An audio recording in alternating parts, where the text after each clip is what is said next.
Welcome back to Tight Lines, but this week I've got sea angler Paul Fennick for company.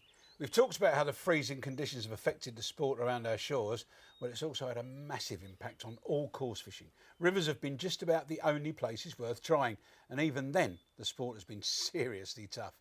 It took a hardy soul like specimen hunter Duncan Charman to put his reputation on the line, and in the days of high-tech tackle, he rolled back the years on the River Loddon in Berkshire to demonstrate the art of touch ledgering for chub, a classic old-school method.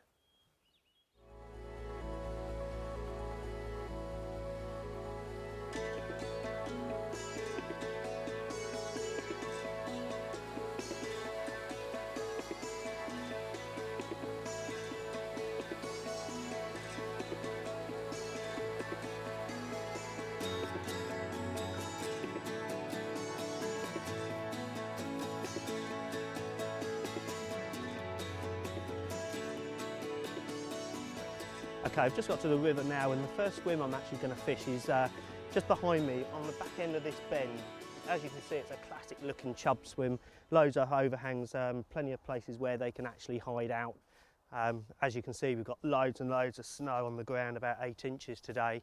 It has melted, unfortunately. I was hoping it wasn't going to, and that's actually gone into the river. So we've got a bit of cold snow melt, which isn't ideal, but luckily the river isn't actually up high and coloured. I've got a simple feeder rig, but I'll show that to you later on once we've actually get fishing. Today we're going to rove around a few swims. My first swim is just at the end of this, where this snow finishes under some overhanging brambles.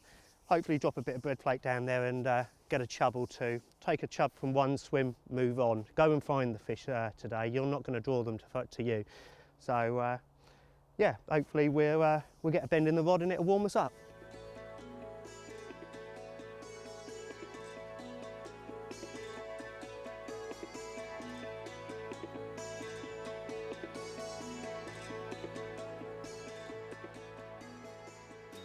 Okay, well I've just actually made my first cast into this classic looking swim. It's got loads and loads of brambles overhanging the river downstream, and quite often there's a few chub here.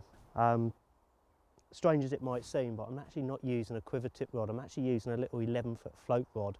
I find these little compact rods are far more suitable on small rivers like this, where you can actually put them in little tight areas and tight swims instead of a 13-foot rod that causes a few problems.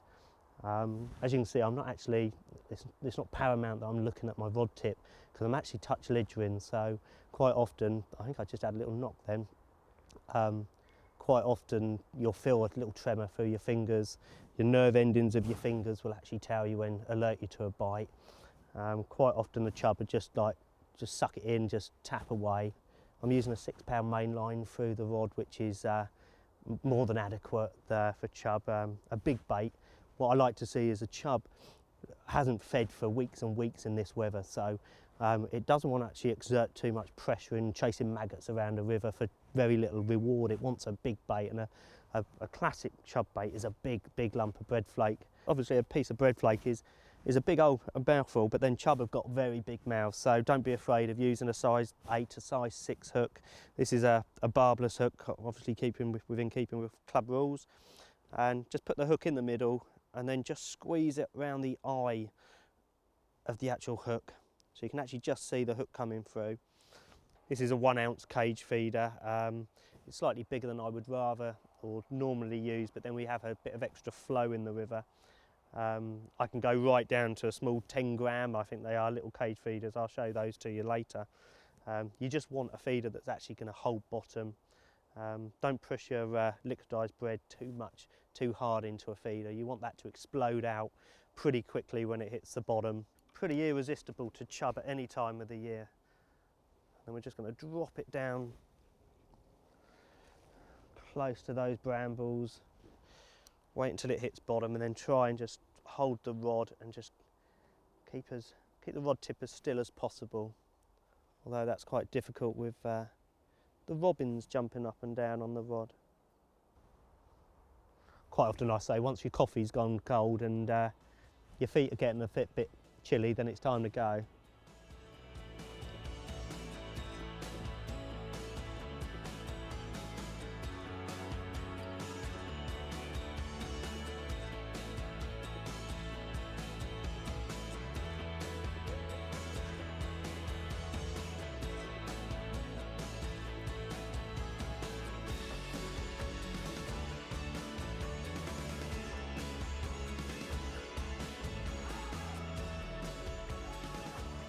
Okay, I'm just about to go into my 5th swim of the day.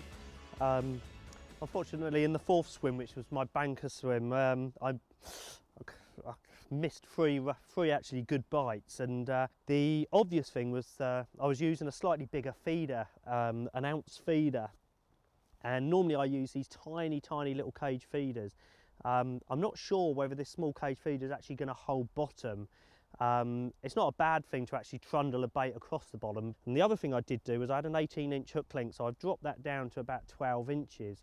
As you say, sometimes chub can actually pick a bait up. They can play about with it in their mouth, suck it in, suck it out. And by dropping that hook length down in length, sometimes just creates a more positive bite.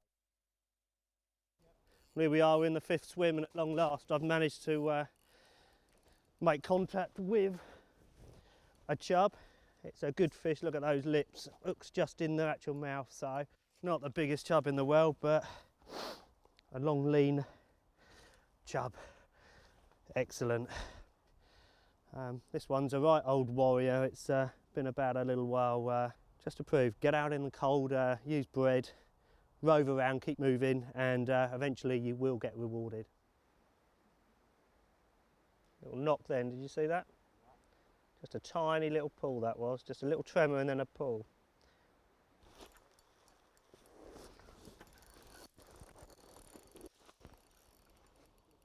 This feels like a better fish plodding away. It's holding its ground a little bit. Obviously we're going to have a few problems in a minute. And in the net she goes. That was a little bit lucky on barbless hooks. When they get in the weed, you can quite often lose them like that. Another one just coming up to the 3 pound mark. Okay, not the biggest. I was hoping to get maybe a 5 today, but we've still got some light left, and there was a few swims earlier we fished that we had bites and missed bites, so it's probably a clever fish, a bigger fish up there that we can drop in and hopefully get a chance later on. That could be a barbel. I don't know. Or is it a big chub? No, it's a big chub. Here we are. I've gone back to the swim, the 4th swim, where I missed quite a few bites earlier, and just dropped a smaller feeder and a shorter hook link in, and wallop, the tip's gone. I initially thought that was a barbel, but it's a bigger chub. So what a cracking day's fishing. There she goes in the net. We might have done the 4 pounder, I think. There we have it. We've just actually dropped in that 4th swim that I missed 3 bites earlier on the day. The smaller feeder obviously has done the trick, and the shorter hook link. It's amazing how tiny alterations can catch you a fish. That fish is, I'd say, getting on for 4 pound, probably not quite 4 pound, but it's a lovely fish to warm you up on a winter's day.